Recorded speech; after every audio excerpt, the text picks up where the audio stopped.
So I felt it was important to invite Department of Energy here today. And Mr. Crane, we're so glad to have you, and thank you for coming to discuss your approach. And Mr. Shaw, you also we're looking and anxious to hear from you of these new important laws, and especially the review of the department's due diligence process for companies and technologies pursuing grant funding or loan guarantees. I have two primary questions for our witnesses. First, how are we ensuring that Joe Biden can't do something for the people? He can't get the stimulus out there if he wants to. Jobs, they're real jobs, man. It means we've created more jobs in 2 years than any presidential term in American history. Not just created, but you created it. You did it. The unemployment rate of 3.4%, as I said, is a 50-year low. 800,000 manufacturing jobs. She now qualifies for a $1,400 check.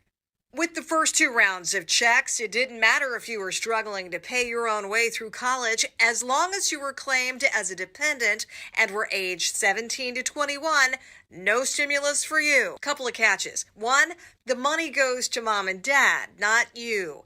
And two, if they earn more than $160,000 a year combined, you still won't qualify. Everybody, Joe Biden is taking action for the people. He's urging that companies lower the prices for everyday necessities. He also said that for gas and groceries, things need to be cheaper. So, President Biden also is trying to pursue higher taxes on oil companies and their profits, as if the industry giants do not work to cut gas prices. Joe Biden has criticized oil companies that have made record high profits. It comes as consumers struggle to keep up with high gas prices.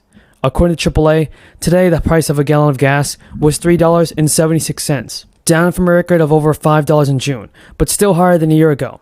And when asked about the gas companies, Biden said it's time for these companies to stop their profiteering. If they don't, they're going to pay a higher tax on their excess profits. And right before Election Day, everybody, the White House messaged that it's focused on how Democrats are going to improve the economy and Republicans will make it worse.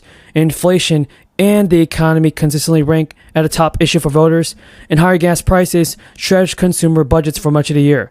Any new taxes on oil profits would need congressional approval, which may prove difficult as Democrats control both chambers of Congress by slim margins.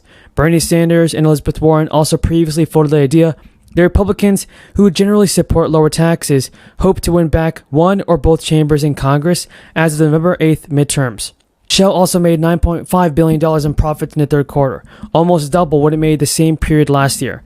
Exxon profits in the third quarter made $18 billion, and that nearly tripled what Exxon made last year, and the most in its year history. And now Biden has made pleas to the oil companies to increase production rather than to enrich shareholders in recent weeks, as the price of gas remains high. Now, early this month, though, President Biden announced that the release of 15 million barrels of oil from the Strategic Petroleum Reserve will inflect inflation. Biden already signaling that he would veto any spending cuts to the debt ceiling increase. In an effort to reach some kind of compromise, though, rules around the SNAP program could be adjusted in future years. This past Friday's better-than-expected jobs report defied interest rate hikes again that are aimed to slash inflation by cooling the economy. Instead, the U.S. added around 253,000 jobs in April, making a slight decline from an average of 290,000 over the previous months. And now government data showed that the job gains did not occur evenly across sectors. Some industries posted blockbuster expansions, while others lagged far behind. The sector that featured the most job gain covers a wide-reaching set of positions, referred to as businesses and professional services, which includes attorneys, accountants, managers, and computer engineers. The sector added 43,000 jobs last month, nearly doubling an average of 25,000 jobs gained over the previous 6. The major expansion arrives despite high-profile layoffs in the media and tech industries. Healthcare, an industry that is showing job growth in recent months, continued at a blistering pace in April, and according to experts, the performance in this industry owes a large part to the aging population. Roughly 17% of Americans are 65 years or older. That share of population, which counts for 55 million people, has grown nearly 40% since 2010, everybody. Jerome Powell just made a huge announcement on inflation. A new Social Security bill has been proposed by top Republicans. If the bill passes, it could affect many seniors financially. Watch to the end because you definitely don't want to miss out on this. There is a big update on inflation. Jerome Powell told lawmakers that the central bank is determined to bring down inflation and has the ability to do so and make it happen. During a meeting with the Senate Banking Committee, Powell stated, "At the Fed, we understand the hardship high inflation is causing. We are strongly committed to bringing inflation back down," which could actually help so many people. The average benefits per household also per month is $130 in certain states. That's more than $725,000 of the state's 15% SNAP benefits.